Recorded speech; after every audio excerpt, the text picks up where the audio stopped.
So Mia, can you please tell us how old this park is? How old is this park? So this park is it's the oldest park in the UK. So I believe, I will actually have to double check how old it is, but it is nearly 180 years old. So this park has been around for a very, very long time. So long, it was built originally further down the cliff, and then during the storm, it actually all fell off the cliff. And down in the sea and some areas further down in the land, you can see some of the old park there still, but it is cut off to everyone because of safety, etc. So they rebuilt the park further up on the cliff, so it's safer for everyone. But yeah, it's a very interesting story about our park and how it fell off the cliff. We have in the park a little experience actually. It's near the Hall of Mirrors and it just talks you through what happened to the park when it fell off the cliff. And yeah, it's quite cool. The ground shakes, things like that. It's quite cool. But yeah, this is the oldest park in the UK. That is why we have all these themed areas that are quite nostalgic for people, especially. If you're an island resident, you're more than likely have been here as like a child. So it is quite a nostalgic place for a lot of people, and I think that's probably what makes it most special for a lot of people. Okay, ma'am, thank you. So, how many universities do you have here? How many universities do you have here in Isle of Wight? How many visitors? So how many unis do you have here in Isle of Wight? We don't have any universities on the island. That is one thing that is, quite unfortunate for students because they do have to commute or live on the mainland if they want to go to university. So they have to go back to Southampton or other areas? Yes, if you want to go to a university that is close to the island, Portsmouth or Southampton is the closest ones. I think quite a lot of people that I know personally, because I'm at the age where people are at university, do go to ones closer to the island just so they can, come back in a more easy way because you have to get the boat, etc. But they do offer some university courses at Isle of Wight College. It's not a university itself, but it does offer some courses for uni, just to prevent people from having to commute. But yeah, in general, we don't have any universities here. So unfortunately, if you do live here and you're, looking to go to uni, you would have to commute. All right, thank you. You've really done a great job. Oh, no worries at all. Nice one.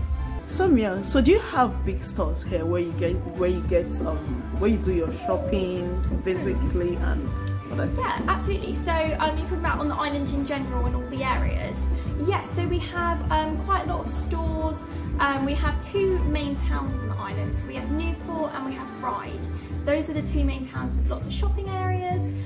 We have your basic high street shops in those areas, but food shopping, things like that, we have quite a few different options.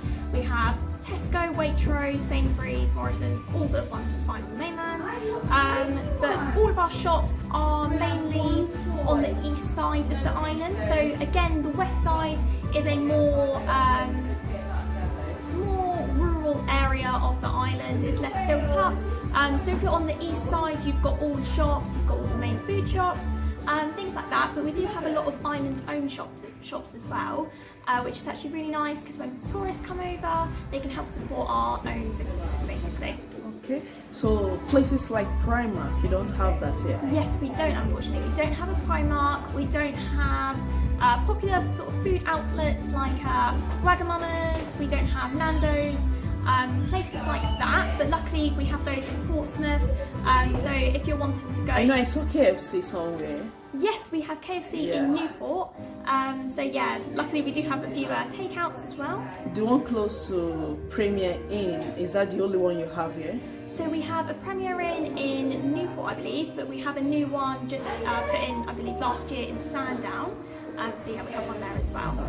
So thank you. That's alright, no worries. So Mia, you mentioned there are a lot of beautiful places we can visit here on the Isle of Wight. Can you please name them so that whoever comes across this video will be able to know where to visit outside this park?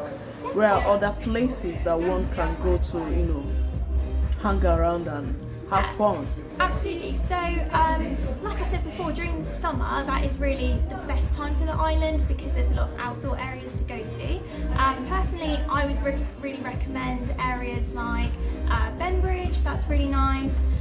We've got Sea View, lots of places to go on walks and things like that with really nice scenic views. So we have quite a lot of areas that are on like the top of the hills, so like viewpoints where you can see over to the sea, things like that. We have a viewpoint very close to here actually. It's just up the road around the roundabout, and you can see all down the cliff, all the way to the coast over there.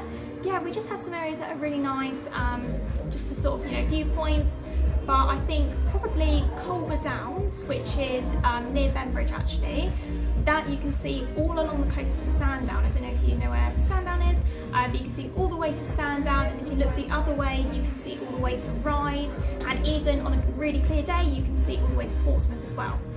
So yeah, there's some really nice sort of high viewpoints where you can see the whole island basically. Thank you. That's alright. Okay, Mian, there is a sound I was hearing out there, so I don't know what that sound is all about. At first, I thought it was coming from the ocean, but yes. It was later on moving close. I noticed, no, this is not from there. This is from something like a box there. So what is that sound all about? So that is our famous dragon. So we have a dragon over the wall. It has been in our park for a very long time, since I can remember. Like, is it a real dragon, like dragon, or just... Yes. Well, I mean, it's a real dragon, but it is, a very iconic part of our park. We used to have it in an area called Fantasyland, which unfortunately isn't in our park anymore, but they kept that dragon and put it outside the park. So people that come here from a nostalgic point of view can see it when they enter, and it's quite nice, hearing people be like, oh, there's the dragon, and yeah. So, can we see the dragon, or you don't just get to see it? Yeah, you can see the dragon, of course. I believe it is on. So if you go outside, it has a sensor. So if you walk up to it, it should jump over the wall. So that is what that noise was. Yeah. It will jump over the wall and like jump on me? No, not jump on you. No, definitely not. But it would just jump sort of over the wall, put its claws onto the wall, and then sort of head back into his little castle bit again. Yeah, because I saw the fingers over the wall, and I was like, okay. So how does it make that sound? Is there something you how do you get to make the dragon to make that sound?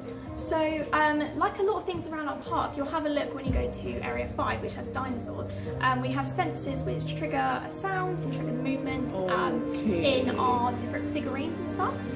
So we have a really cool T-Rex. You'll see it later on when you go around Area 5. Basically, it makes the ground shake and it makes a loud roaring sound.